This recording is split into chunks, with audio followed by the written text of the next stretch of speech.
The restaurant hummed with life around me, soft jazz bleeding through overhead speakers, the gentle clink of silverware against porcelain, murmured conversations weaving together into something almost peaceful, almost safe.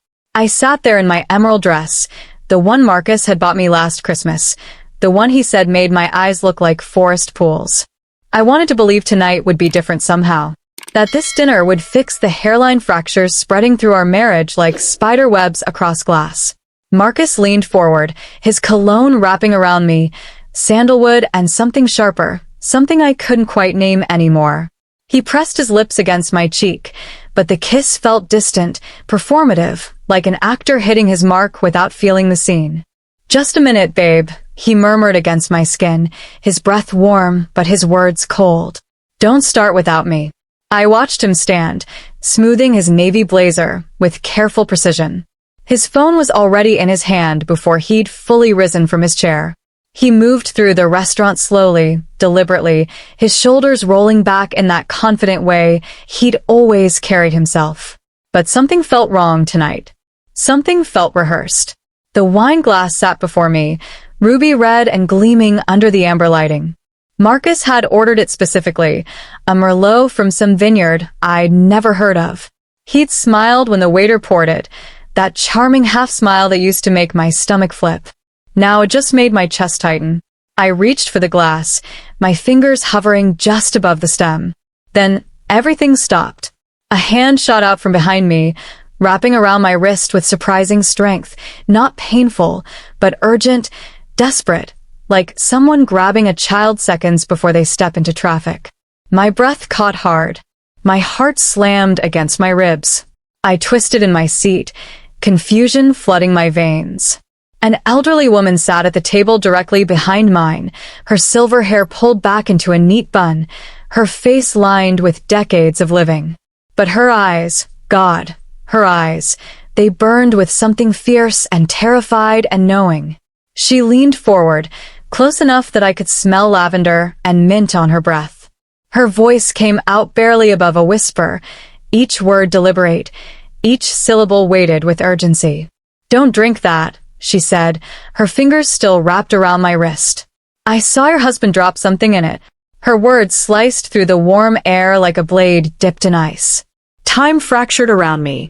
The jazz became static. The conversations became white noise. The restaurant lights seemed to dim and sharpen all at once. I stared at her, my mouth opening but no sound coming out. My throat had gone completely dry. What did?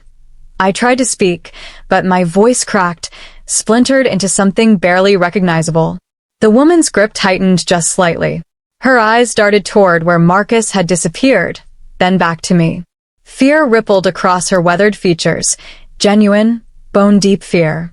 "Something small," she continued, her voice trembling now. "From his sleeve." He looked around first. Made sure nobody was watching. She paused, swallowing hard. I was watching. My gaze dropped to the wine glass. The liquid suddenly looked different, wrong somehow, as if I could see shadows moving beneath the surface. My stomach twisted into knots. My hands began to shake. This couldn't be real. This couldn't be happening. This was Marcus, my husband of 7 years, the man who'd held me through my father's funeral, who'd surprised me with breakfast in bed on random Tuesdays, who'd promised to love me until his last breath. But even as my mind screamed denials, my body knew better. My body had always known better. The elderly woman finally released my wrist, but her eyes never left mine. They held stories I didn't want to hear, tragedies I didn't want to understand. She sat back slowly, her hands folded in her lap now, trembling slightly. "Please," she whispered, and in that single word I heard everything, every woman who hadn't been warned, every silence that had cost someone everything, every moment that couldn't be taken back. I stared at the wine glass. My reflection wavered in its surface, distorted and unfamiliar. My heartbeat pounded in my ears, each thud echoing louder than the last. Seconds stretched into eternities. The air felt too thick to breathe. Somewhere in the distance, I heard footsteps approaching. Confident footsteps. Familiar footsteps. Marcus was coming back. The wine glass blurred before my eyes as memory pulled me backward, dragging me through 7 years of what I'd called love. In the beginning, Marcus had been everything I'd dreamed of finding. He'd shown up to our first date with wildflowers, not roses, but daisies and lavender picked from his mother's garden. He'd listened when I spoke, really listened, leaning forward like my words were treasures he wanted to collect and keep. He'd called me beautiful without needing anything in return. Those early months felt like floating, like being wrapped in cashmere and sunlight. He'd surprise me at work with coffee, remembering exactly how I took it, 2 sugars, extra cream. He'd leave notes on my bathroom mirror in the mornings. "You're going to be amazing today." He'd hold my hand while we walked, his thumb tracing circles on my skin, and I'd felt seen in a way I'd never experienced before. When he proposed on the beach at sunset, I'd cried so hard I could barely say yes. My best friend Sarah had been there, filming everything, laughing and crying with me. Marcus had spun me around, both of us dizzy with joy, and I'd thought, this is it. This is the rest of my life. I should have noticed when the spinning stopped feeling like dancing and started feeling like losing balance. It began so quietly I almost missed it. Comments that seemed helpful at first, almost loving. "That dress is beautiful, babe," he'd said one evening before a work event. "But maybe the blue one instead? This one's a little attention-seeking, don't you think?" I'd changed into the blue one. It had seemed reasonable then. "You know Sarah's always been kind of toxic, right?" He'd mentioned casually over breakfast one Sunday. "I just worry she brings out your insecure side. Have you noticed that?" I hadn't noticed. But after he said it, I started questioning every conversation, every laugh, every confidence I'd shared with her. The space between our coffee dates grew wider. Eventually they stopped altogether. The decisions started small. He'd suggest restaurants, then get quietly disappointed if I wanted somewhere else. He'd pick movies, plan weekends, choose vacation destinations. When I try to offer my own ideas, he'd sigh, not angrily, just sadly, like I'd hurt him somehow by having different preferences. "I'm just trying to take care of you," he'd say, his voice soft and wounded. "Why do you always fight me on this?" So, I'd stopped fighting. It had seemed easier that way. The control expanded like water damage behind walls, invisible until suddenly everything was rotting from the inside. He wanted passwords to my phone, my email, my social media. "For safety," he'd explained. "So, if anything happens, I can help you." He'd check my location constantly, texting if I deviated from my usual routes. "Just making sure you're okay, babe." I'd wake some mornings with my throat tight, my chest heavy, like invisible hands were pressing down on my lungs. I'd sit at the kitchen table, staring at my coffee, trying to name what felt wrong. The apartment was beautiful. My husband was attentive. My life looked perfect from the outside. So, why did I feel like I was suffocating? "You're just stressed," Marcus would say when I'd try to explain the feeling. "Work's been hard on you. You're overthinking everything again." He'd pull me close, stroking my hair. "You need to relax, babe. Let me take care of you." And I'd let him, because he'd never raised his hand to me, never screamed or broken things, never left bruises I could photograph as evidence. The violence was quieter, a slow erosion, like wind wearing down stone over decades. I'd stopped seeing my family as much. They asked too many questions, their concern making Marcus tense and withdrawn afterward. I'd stopped going to yoga classes because Marcus said the instructor looked at me inappropriately. I turned down a promotion because the new schedule would mean less time together, and Marcus had looked so hurt when I'd even considered it. My world had shrunk to the size of his approval. Last month, I'd finally worked up the courage to suggest couples therapy. Marcus had gone silent, not angry, but disappointed, like I'd betrayed him somehow. "You really think we need strangers telling us how to love each other?" he'd asked quietly. "After everything I've done for you?" The guilt had swallowed me whole. So when he'd suggested this dinner tonight, an anniversary do-over, a chance to reconnect, I'd grabbed onto it like a drowning woman reaching for driftwood. I'd believed this meal would be the turning point. That we'd talk honestly, remember why we'd chosen each other, find our way back. Now, staring at that wine glass, my belief felt childish. Almost humiliating. The universe had been screaming warnings I'd refused to hear. The wine glass sat before me like a test I hadn't studied for. The liquid caught the light, swirling with shadows that hadn't been there before, or maybe they'd always been there, and I'd just been too blind to see them. My mind fractured into competing voices, each one screaming over the others. Maybe this woman is confused. She's elderly. Maybe her eyes aren't what they used to be. Maybe she saw Marcus reaching for something else, his phone, a napkin, anything innocent. Maybe she's mistaken me for someone else, warning the wrong person at the wrong table. Maybe I'm overreacting. That familiar refrain, the one that had kept me silent through 7 years of slow erasure. Maybe I'm being paranoid, dramatic, the hysterical wife Marcus always said I became when I was stressed. Maybe I'm seeing danger where there's only love gone temporarily cold. Or maybe this is exactly who he has been becoming. That last thought landed like a stone in deep water, sinking fast and heavy into the darkest parts of me. Maybe every warning sign I'd ignored, every instinct I'd silenced, every night I'd woken with invisible hands around my throat, maybe they'd all been leading to this moment. This glass. This choice. I stared at the Merlot until my vision blurred. My hands trembled in my lap, fingers twisting together so tightly my knuckles went pale against my brown skin. My heart hammered against my ribs like something caged and desperate. Behind me, the elderly woman leaned forward again.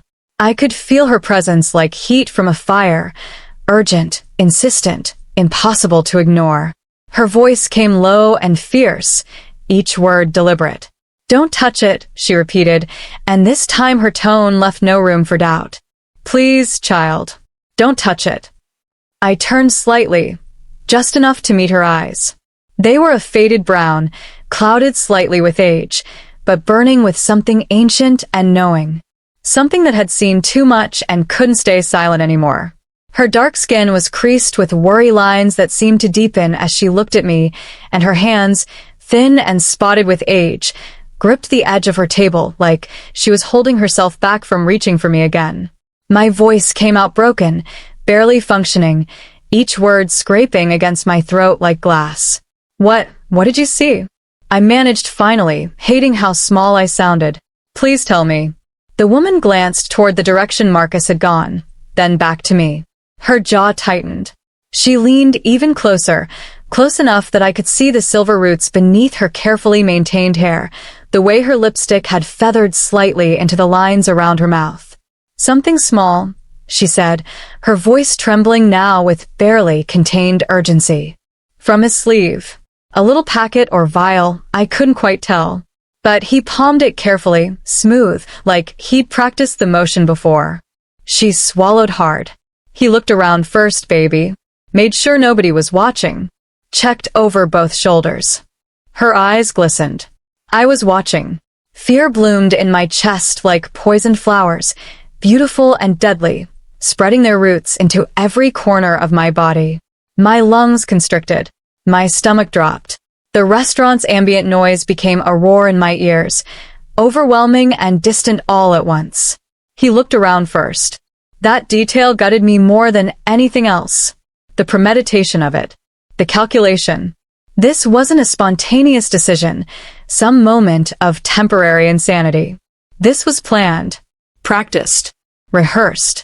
My gaze dropped back to the wine glass. The reflection staring back at me looked like a stranger, a black woman in an emerald dress, eyes wide with dawning horror, sitting in a beautiful restaurant while her world crumbled into ash. How many times had I sat across from Marcus, drinking wine he'd ordered, trusting him implicitly, because that's what wives were supposed to do? How many times had I already been too trusting? My mind raced backward through recent memories, searching for evidence, for missed signs. That night 3 weeks ago when I'd felt inexplicably dizzy after just one glass at home. The morning I'd woken disoriented and groggy after an argument I could barely remember. Those times Marcus had joked about my terrible memory, about how emotional I got, about how I couldn't keep stories straight anymore. "You're losing it, babe," he'd said last month, laughing affectionately while I'd struggled to remember a conversation he swore we'd had. Maybe you should see someone about that. What if I hadn't been losing anything? What if something had been taken from me instead? The wine glass seemed to pulse before me, alive with malicious intent. Every molecule of liquid suddenly looked wrong, thick, murky, poisoned. My reflection rippled across its surface, fragmenting into 1,000 broken pieces. The elderly woman's hand appeared in my peripheral vision, resting on the back of my chair now. Not touching me, but close. Present. A lifeline if I needed one. "Trust your gut, baby," she whispered, her voice cracking. "Trust what you're feeling right now."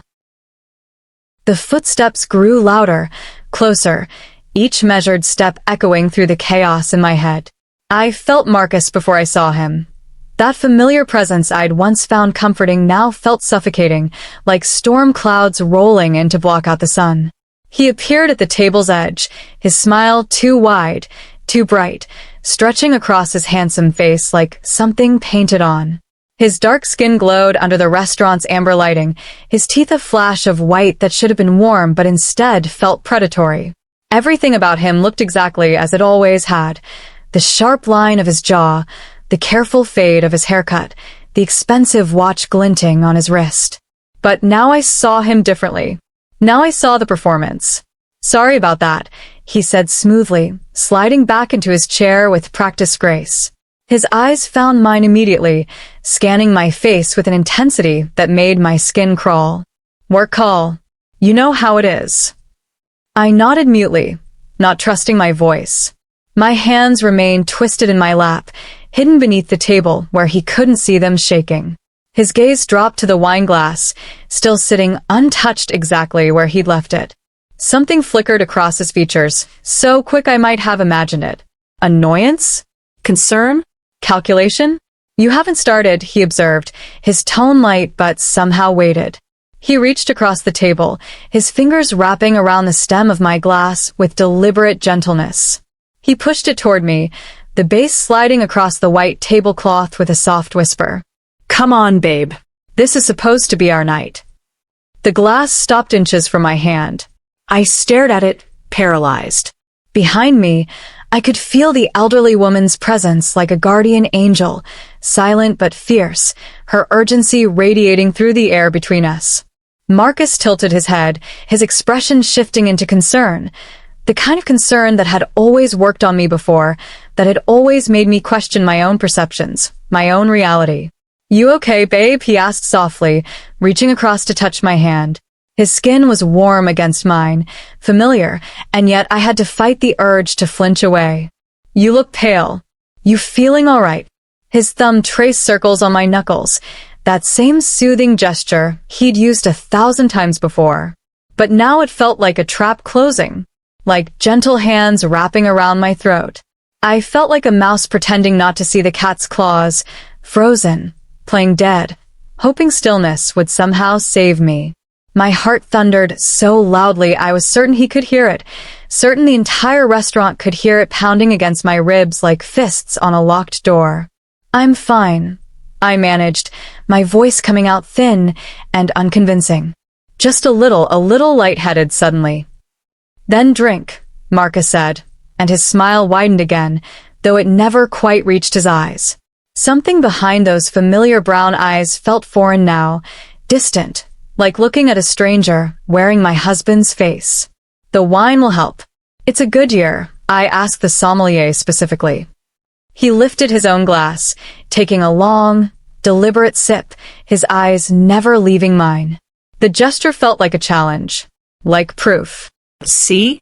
It's safe. I'm drinking too." But he wasn't drinking from my glass.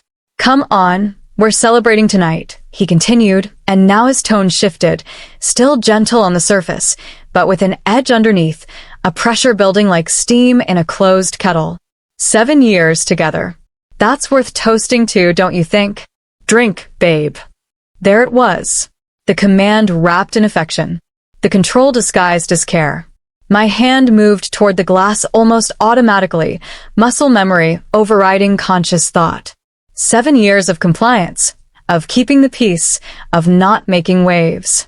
My fingers hovered over the stem. Behind me, I heard the elderly woman's sharp intake of breath, a sound so quiet only I could hear it, but it cut through everything else like a knife. I stopped. My hand froze mid-reach. Marcus's expression flickered again, that micro-expression of irritation he thought he hid so well. His jaw tightened almost imperceptibly. His smile stayed fixed, but his eyes went cold, flat, like a mask had slipped just slightly to reveal what lived beneath. "What's wrong?" he asked, and now there was something sharp in his voice, something that made the hair on the back of my neck stand up. "Why are you being weird tonight?" My mind scrambled for an excuse, any excuse. I grabbed my phone from my purse, fumbling with it, my hands shaking so badly I nearly dropped it. "Just checking something," I mumbled, staring at the screen without seeing it. "Work email. Sorry, just give me 1 second." I pulled up my messages, my sister's contact, anything to buy myself time. My thumbs hovered over the keyboard, but I couldn't make them move. Couldn't form coherent thoughts into coherent words. Marcus leaned back in his chair, watching me with an expression I couldn't quite read. His fingers drummed once against the table, a soft, rhythmic tap that felt like a countdown. "Take your time," he said quietly, but every word felt loaded with meaning I didn't want to unpack. "We've got all night, after all." The wine glass sat between us, glowing ruby red under the lights. Waiting. My phone screen blurred before my eyes, the words meaningless, just a prop in a performance I was barely managing to hold together. Marcus's gaze burned into me from across the table, patient but coiled, like a snake waiting for the right moment to strike. Then something white appeared in my peripheral vision. A napkin, folded carefully, landed on the floor beside my chair, dropped, it seemed, accidentally. I glanced sideways and saw the elderly woman's hand withdrawing, her fingers trembling slightly as she reached for her water glass with exaggerated casualness. My heart stuttered. Marcus was checking his own phone now, his attention momentarily diverted, his jaw tight with barely concealed frustration. I had seconds, maybe less. I bent down, pretending to adjust my shoe strap, my fingers closing around the napkin. The fabric felt heavy, weighted with more than just cotton and paper. I palmed it carefully, keeping it hidden against my thigh as I straightened back up. Marcus glanced up immediately, his eyes sharp and assessing. "Everything okay?" he asked, his smile returning but not quite reaching his eyes. "You're being so fidgety tonight." "My strap," I said quickly, too quickly. It was digging in. "All good now." He nodded slowly, but his gaze lingered on me with an intensity that made my skin prickle. I forced myself to meet his eyes, to hold a stare, even as every instinct screamed at me to look away. After what felt like an eternity, he looked back down at his phone. I unfolded the napkin in my lap, my hands shaking so badly I could barely control them. The message was written in shaky but deliberate cursive, the ink slightly smudged as if the writer's hand had been unsteady. "Leave now. Don't let him walk you out. Separate yourself from him." My stomach dropped like an elevator with cut cables. The words seemed to pulse on the fabric, each letter burning itself into my retinas. This wasn't paranoia. This wasn't overreaction. This was real. This stranger, this woman who owed me nothing, was risking her own safety to warn me. I needed to know why. I crumpled the napkin carefully, sliding it into my purse before Marcus could see. My mind raced, searching for a way to speak to the woman without drawing his attention. I couldn't turn around completely. Couldn't make it obvious. "Excuse me," I said suddenly, my voice higher than intended. "I need to the restroom." "Sorry, be right back." Marcus's expression tightened. His hand shot out, fingers wrapping around my wrist, not hard, but firm enough to stop me, possessive enough to stake his claim. "Already?" he asked, his tone light, but his grip speaking a different language entirely. "You just got here, babe. Can it wait? Our appetizers should be coming soon." "I really need to," I insisted, gently trying to pull my hand back. His fingers tightened just slightly, a warning disguised as affection. Please, Marcus. I'll be quick. For a moment, we sat frozen in that tableau, my wrist in his hand, our eyes locked, a silent battle of wills playing out across the white tablecloth. Then he released me, his smile returning like a light being switched back on. Of course, he said smoothly. Don't take too long. I stood on unsteady legs, my whole body thrumming with adrenaline. As I passed behind the elderly woman's table, I paused, pretending to steady myself against the back of an empty chair. I leaned down slightly, my voice barely a whisper. Why are you doing this? I asked, my words rushing out in a desperate breath. Why help me? The woman didn't turn around. She raised her water glass to her lips, speaking just loud enough for me to hear, her voice thick with emotion. Because I've seen this before, she said quietly, each word weighted with unbearable sorrow. Too many times. In too many places. She paused, her hand trembling around the glass. My daughter didn't make it. The world tilted violently beneath my feet. Trauma hit me like a shockwave, like someone had pulled the floor out from beneath me, and I was falling through layers of reality I'd been too comfortable to see before. This woman's daughter. Someone's child. Someone who had sat at a table like this, with a man like Marcus, who had trusted when she should have run. Someone who hadn't survived. My vision blurred with tears I couldn't afford to shed. Not here. Not now. Not where Marcus could see and ask questions I couldn't answer, without breaking apart completely. I'm so sorry, I whispered, my voice cracking down the middle like thin ice. I'm so sorry. Don't be sorry, the woman replied, still not turning, but I could hear the tears in her voice too. Be smart. Be fast. Be alive. She set down her water glass with deliberate care. That bathroom has a back exit near the kitchen. If you go now, he won't see. Every molecule in my body screamed at me to run, to take that exit, to disappear into the night, to never look back. But my feet stayed rooted to the carpet. 7 years of conditioning held me in place like invisible chains. What if I was wrong? What if this was all a terrible misunderstanding? What if Marcus came looking for me and I'd humiliated him, destroyed our marriage over nothing? But then I remembered the wine glass, the way he'd pushed it toward me, the cold calculation in his eyes when I hadn't drunk, the way his grip had tightened around my wrist. Thank you, I breathed, the words inadequate, but all I had to give. Thank you so much. I forced myself to move, to walk toward the restrooms on legs that felt like water. Behind me, I felt Marcus's eyes tracking my movement across the restaurant, calculating, assessing, waiting. The elderly woman's words echoed in my head with every step. My daughter didn't make it. I would not become another daughter who didn't make it. I stood frozen halfway between the table and the restroom, my body refusing to take another step. Something made me turn back. Some instinct, some need to see him one more time before everything changed irrevocably. Marcus sat at our table, bathed in soft amber light, his profile sharp and handsome against the restaurant's backdrop. He lifted his wine glass to his lips, took a slow sip, then set it down with careful precision. His fingers drummed against the table. Once, twice, 3 times, a rhythm I recognized from every argument we'd ever had, every moment his patience had worn thin. And then he looked toward the restroom hallway, looked directly at me. Our eyes met across the crowded restaurant, and for the first time in 7 years, I really saw him. Not the man I'd married, not the fantasy I'd constructed from hope and denial, but the truth that had been hiding beneath the surface all along. The cold calculation beneath the charm, the way his smile never quite softened the hardness in his eyes. The slight impatience at my hesitating, the tension in his jaw, the tightness around his mouth, the way his fingers curled into a fist against the tablecloth.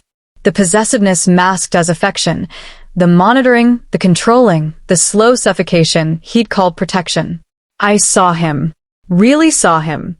And the man looking back at me was a stranger wearing my husband's face. Realization hit me like lightning, bright, violent, undeniable. Memories crashed over me in waves, each one more devastating than the last. Not new memories, not hidden ones, but familiar moments I'd explained away, justified, rationalized into something acceptable. That night 6 months ago, we'd been watching a movie at home, sharing a bottle of Pinot Noir. I'd only had one glass. I was certain, absolutely certain. But suddenly the room had started spinning. The couch beneath me felt like it was tilting, the ceiling closing in. I'd stumbled to the bedroom, barely making it before collapsing onto the mattress. "You really can't handle your wine, babe," Marcus had said the next morning, his tone amused but somehow condescending. "One glass and you're completely out. It's kind of adorable, actually." I'd believed him, blamed myself, felt embarrassed by my own weakness. That morning 3 months ago, I'd woken up disoriented, my head pounding like someone had taken a hammer to my skull. The last thing I remembered was arguing with Marcus about something. What was it? A promotion? A friend's wedding? The memory was fragmented, full of holes I couldn't fill. "You said some pretty harsh things last night," Marcus had told me over coffee, his expression hurt but forgiving. "But I know you didn't mean them. You get so worked up sometimes you don't even remember what you've said." I'd apologized, profusely, spent the entire day feeling guilty for words I couldn't even recall speaking. Those jokes he'd made constantly, about my terrible memory, about how emotional I got, about how I couldn't keep stories straight anymore, how I'd tell him one thing and insist I'd said another, how I was losing it more and more frequently.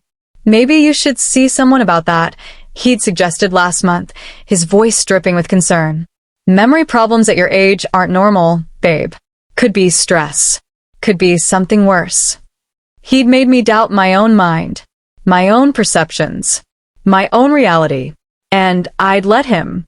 God help me, I'd let him. This wasn't the first time. This wasn't some sudden darkness emerging from nowhere. This was a pattern, a strategy, a deliberate campaign of erasure that had been happening for months, maybe years, right under my nose. How many times had I drunk wine he'd poured? How many nights had I woken up foggy and confused? How many arguments had ended with me apologizing for things I couldn't remember saying? How many times had he drugged me before tonight? The question gutted me. The answer, unknowable but obvious, made me want to collapse right there on the restaurant floor. My knees went weak. My breath came in sharp, painful gasps. The walls seemed to close in around me, the air too thick to breathe. I thought about our bedroom, our home, the place I'd felt safest. How many nights had I laid beside him, unconscious and vulnerable, while he'd done God knows what? The thought made bile rise in my throat. I thought about the promotion I'd turned down. Had I really decided that? Or had that been another night of drugged wine and morning regret, with Marcus gently reminding me of a choice I couldn't remember making? I thought about Sarah, my best friend, the friendship that had withered and died. Had I really pulled away? Or had Marcus orchestrated that too, slowly, methodically, isolating me until I had no one left to turn to when I needed help?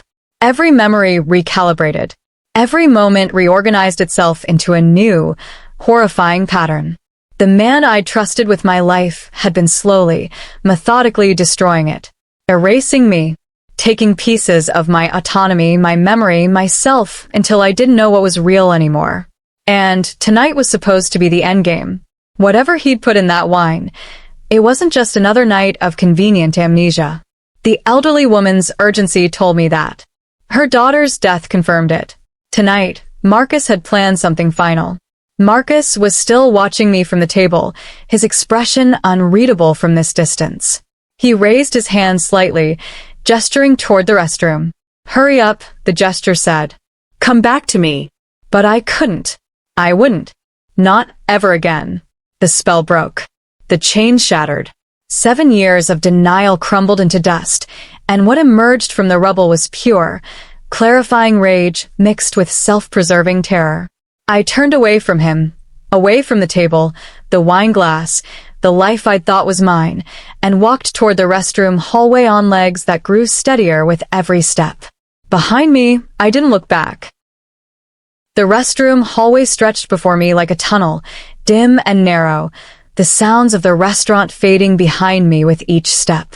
My heart slammed against my ribs so violently I could feel it in my throat, in my fingertips, in every pulse point throughout my body. The elderly woman had said there was a back exit near the kitchen, a way out that Marcus wouldn't see. But my purse was still at the table. My coat hung on the back of my chair. Everything I'd need to disappear was still within his reach. I couldn't just vanish.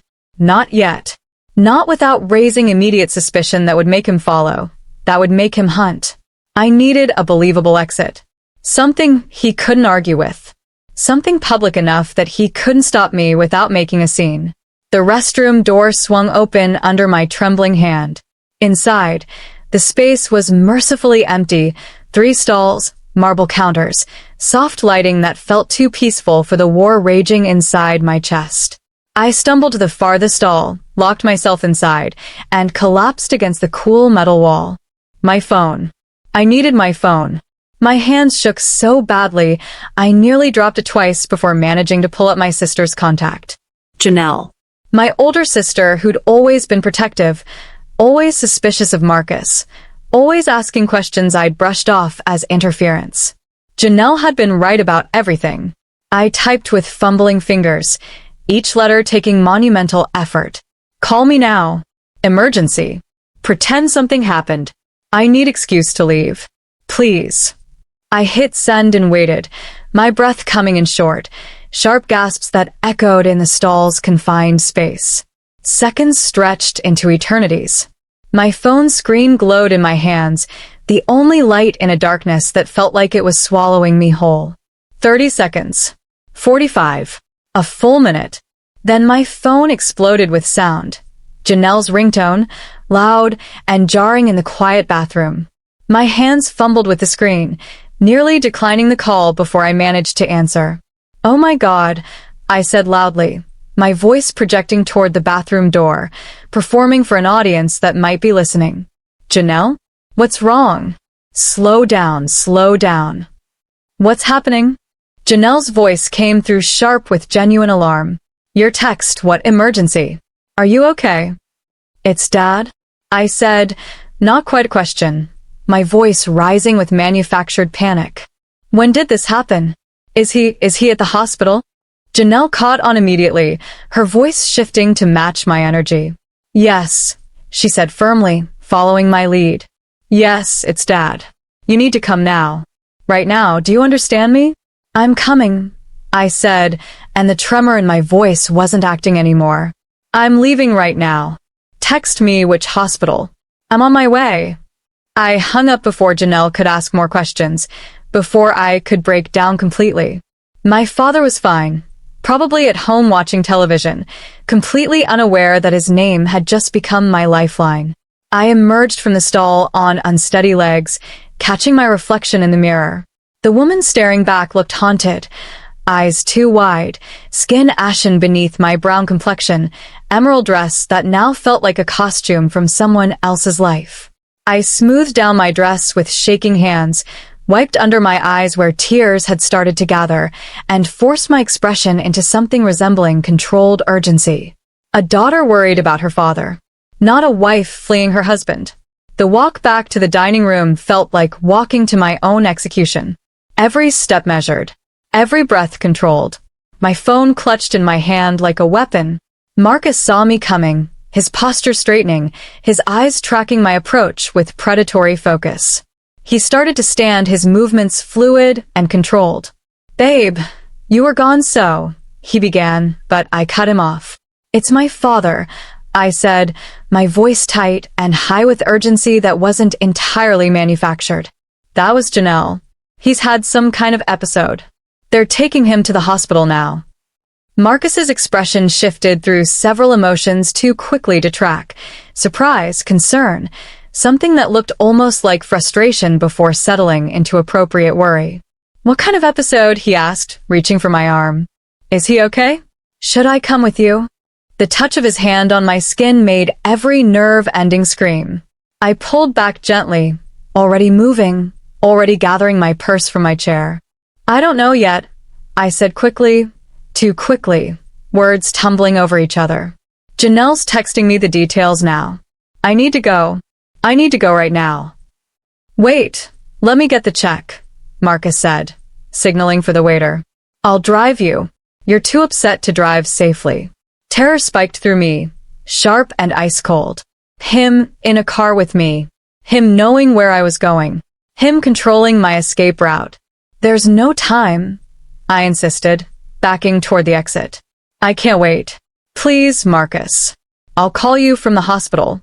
I'm sorry. I'm so sorry. I didn't wait for his response. I turned and walked, not ran. Walking would be suspicious, toward the front entrance. Behind me, I heard Marcus calling my name, heard the scrape of his chair against the floor. Then I heard another voice. Elderly, strong, commanding. Young man, sit down. You're blocking my view. I glanced back just long enough to see the elderly woman standing, not behind her table anymore, but directly in Marcus's path, her cane planted firmly on the ground, her small frame somehow enormous with righteous authority. Let her go, she said, her voice carrying across the restaurant. Her father needs her. Marcus stood frozen, caught between the woman and the exit, between propriety and pursuit. Other diners were looking now, watching the scene unfold.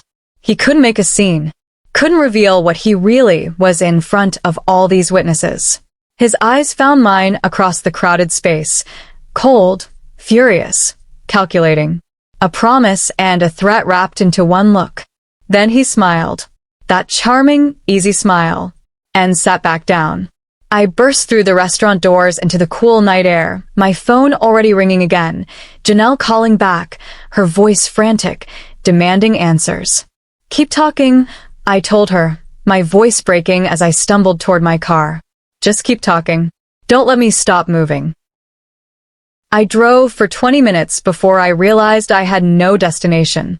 My hands gripped the steering wheel so tightly my knuckles ached, my eyes fixed on the road ahead while tears streamed down my face unchecked. Janelle's voice poured through my car speakers, a steady stream of questions and concern that kept me tethered to reality. Where are you going? She asked for the third time. Talk to me. Tell me what happened. I can't. I managed, my voice fracturing. Not yet. I can't go home. Then come here, Janelle said immediately, no hesitation. Come to my place. Right now. I'm unlocking the guest room. I never went back to the restaurant. Never returned to that table where my poisoned wine still sat waiting. Never gave Marcus the confrontation he probably expected, the explanation he certainly felt entitled to. I simply drove away, leaving behind 7 years like shed skin. My phone started buzzing before I'd made it halfway to Janelle's apartment. Marcus calling. Once. Twice. 5 times in rapid succession. Each vibration felt like a physical assault, like his hands reaching through the device to grab me, to pull me back. On the 6th call, I pulled over into a grocery store parking lot, my hands shaking so badly I could barely hold the phone. Janelle was still on the line, her voice sharp with concern. Block him, she said firmly. Right now. Don't answer. Don't engage. Just block him. My thumb hovered over his contact information. 7 years of shared history. 7 years of photographs and memories and moments that had felt real even if they'd been built on lies. Blocking him felt so final, so absolute. But so did whatever he'd put in that wine glass. I blocked his number. Blocked his email. Blocked him on every social media platform I could think of, my fingers moving with mechanical precision while my heart shattered into smaller and smaller pieces. The police weren't an option. Not yet. Maybe not ever. What would I tell them? That I suspected my husband had drugged me? That an elderly stranger had warned me? That I had no proof except a wine glass I'd never touched, sitting on a table I'd abandoned? They'd ask questions I couldn't answer. They'd want evidence I couldn't provide. They'd make me recount trauma I could barely understand myself, let alone explain to strangers in uniform who might not believe me anyway. How many times had I heard stories of women not being believed? Of suspicions dismissed as paranoia? Of marriages protected over safety? I couldn't face that scrutiny. Not tonight. Maybe not ever. Janelle's apartment building appeared through my tear-blurred vision like salvation. She was waiting outside, her dark skin luminous under the security lights, her face etched with worry. She pulled me into her arms the moment I stepped out of the car, holding me while I finally broke apart completely. "I've got you," she whispered into my hair. "I've got you now." The messages started the next day. Marcus couldn't reach me directly, so he went through everyone else. Through my cousin Denise. Through our mutual friend Trevor. Through his own mother, who'd always treated me like the daughter she'd never had. Each message followed the same pattern, concern wrapped around accusation, worry masking rage. She'd just left me at the restaurant. Didn't even let me pay the bill. I'm worried about her mental state. She's been acting so paranoid lately. I think she needs help. Professional help. She embarrassed me in front of everyone. Made up some story about her father being sick. He's fine, by the way. I checked. She's overreacting to something I don't even understand. Won't answer my calls. Won't talk to me. This is insane. The words burrowed under my skin like parasites. Part of me, the part that had been conditioned for 7 years to doubt myself, to accommodate him, to keep the peace, wanted to respond. Wanted to explain. Wanted to justify my actions, defend my choices, make him understand. That part of me screamed that I owed him an explanation. That disappearing without a word was cruel. That maybe I really had overreacted, maybe the elderly woman had been mistaken, maybe there was some innocent explanation I had been too panicked to consider. But I forced myself to sit with the discomfort, to resist the urge, to let the messages pile up unanswered. Because somewhere deeper, in a part of me that had been slowly suffocating for years, I knew the truth. Some people don't deserve the privilege of hearing your reasons. Marcus didn't deserve my explanations. Didn't deserve my justifications. Didn't deserve access to my thoughts, my fears, my reasons for leaving. He'd spent years taking pieces of me, my autonomy, my memories, my sense of reality. I wouldn't give him this too. Let him be confused. Let him be angry. Let him spin whatever narrative he needed to protect his ego. I didn't owe him clarity. I didn't owe him closure. I owed him absolutely nothing. Janelle sat beside me on her couch while I scrolled through the messages, her hand warm on my shoulder. "You don't have to respond," she said softly. "You don't have to explain yourself to anyone." "Everyone thinks I'm crazy," I whispered, my voice hollow. "His mom called me. She's crying, asking what happened, why I'm doing this to her son." "You're not crazy," Janelle said fiercely. "You trusted your instincts. You got out. That's not crazy. That's survival." I looked at my phone, at Marcus's name appearing again and again through different contacts, like he was trying every possible avenue to reach me. The desperation in his messages would have moved me once, would have made me feel guilty for causing him pain. Now it just felt like confirmation, like proof of what I'd escaped. What if I'm wrong? I asked, the question barely audible. What if there was nothing in that wine? What if I destroyed everything over nothing? Janelle turned to face me fully, her eyes blazing with an intensity one rarely saw. "Then you're wrong," she said bluntly. "And you know what? That's okay too. Because even if you're wrong about the wine, which I don't believe for a second, you're not wrong about how he made you feel. You're not wrong about the control. You're not wrong about losing yourself." She squeezed my hand. "And you're definitely not wrong about trusting the woman who lost her daughter to this same situation." The weight of those words settled over me, heavy, but somehow liberating. Maybe I'd never know for certain what was in that wine glass. Maybe I'd spend years questioning whether I'd overreacted. But I knew with absolute certainty that I'd felt unsafe. That my instincts had screamed danger. That a stranger had risked her own comfort to warn me. And I knew that even without the wine, even without that specific moment of crisis, my marriage had been killing me slowly. Erasing me quietly. Taking pieces until I didn't recognize myself anymore. I deleted Marcus's messages. All of them. Deleted the ones from his mother, from our mutual friends, from everyone asking me to explain, to reconsider, to give him another chance. Some people don't deserve the privilege of hearing your reasons. and I deserve the freedom of keeping them. 3 weeks passed in Janelle's guest room, 3 weeks that felt simultaneously like 3 days and 3 years. The room was small, painted a soft sage green, with a window that caught the morning light just right. It wasn't mine. It wasn't home. But it was safe, and safety had become the most precious commodity I'd ever known. I started journaling on the 4th day. Just small things at first, what I'd eaten for breakfast, what the weather looked like, mundane observations that proved I was still here, still real, still existing outside of Marcus's narrative. Gradually, the entries deepened. Memories surfaced that I'd buried for years. Moments I'd rationalized. Red flags I'd painted green. Today I remembered the time he convinced me I'd agreed to quit my book club. I have no memory of that conversation. None at all. I used to love painting. When did I stop? Why did I stop? He said the smell of turpentine gave him headaches. Sarah called today. I finally answered. We both cried for 20 minutes straight. She said she'd been waiting for me to come back to myself. The journal pages filled with truth I'd been too frightened to face.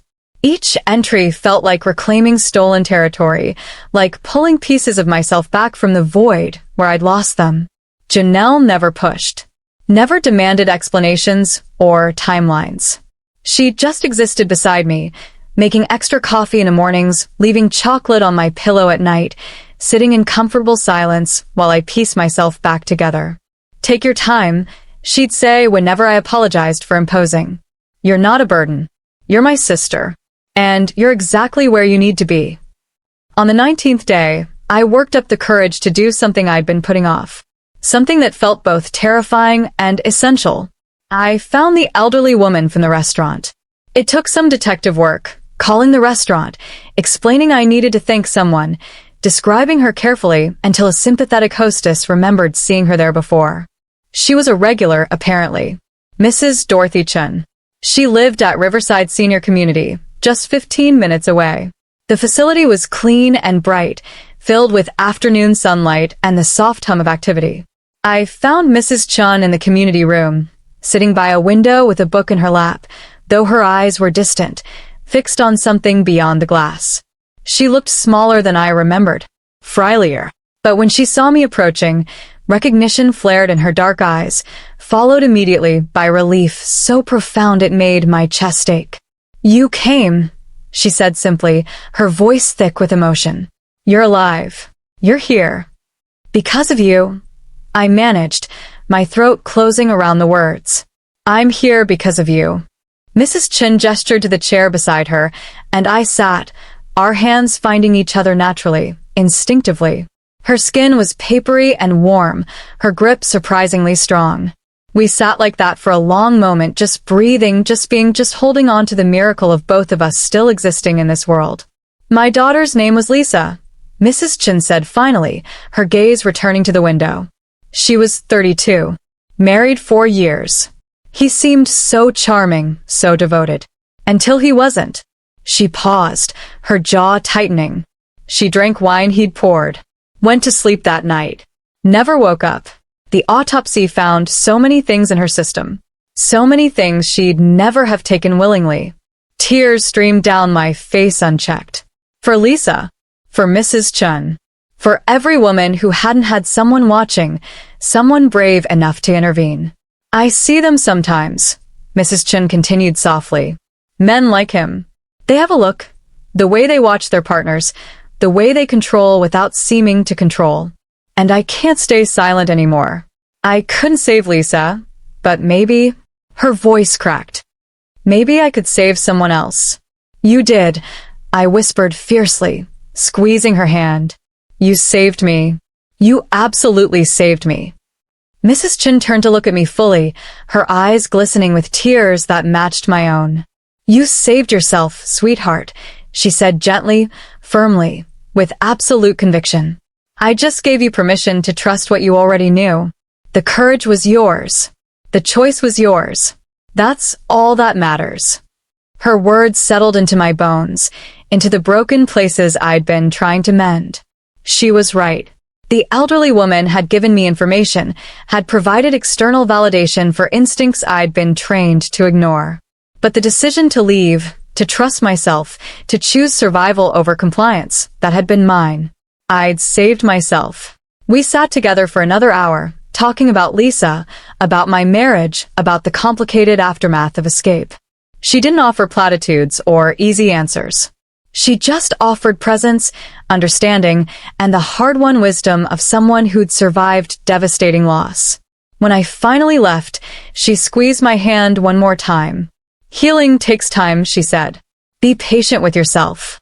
Healing didn't come to me like sunlight, sudden and complete, burning away all darkness in one brilliant moment. It came like a small flame I protected with both hands, cupping it carefully against the wind, feeding it with tiny kindling of self-compassion and truth until it was strong enough to warm me. Some days the flame flickered dangerously low. Some days I woke up convinced I'd made a terrible mistake, that I destroyed everything over paranoia, that Marcus had been right about me all along. But other days, more days as the weeks passed, I woke up and felt like myself. Like the woman I'd been before Marcus. Like the woman I was becoming after him. I didn't get a clean ending with Marcus. No dramatic confrontation where he confessed everything.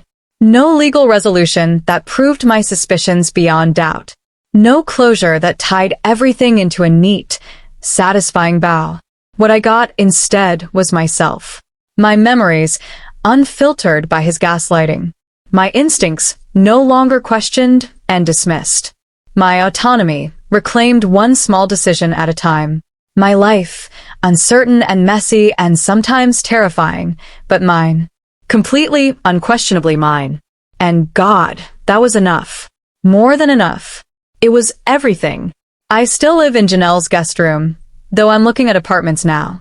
I still journal every morning. I reconnected with Sarah, who forgave me instantly for the years I'd let Marcus drive us apart. I'm painting again. The guest room smells like turpentine and possibility. Sometimes I wonder what happened to that wine glass. If someone tested it. If evidence exists somewhere that could vindicate me absolutely. But mostly I don't wonder anymore. Mostly I just live. Because some truths don't need external validation. Some victories don't need witnesses. Some endings don't need to be clean to be complete. I trusted myself when it mattered most. I chose myself when the choice felt impossible. And if you're reading this, if you've ever felt that tightening around your throat, that voice telling you something's wrong even when you can't name it, trust that voice. Trust yourself. Trust the elderly women who warn you, the sisters who take you in, the instincts that scream danger. You don't need perfect evidence.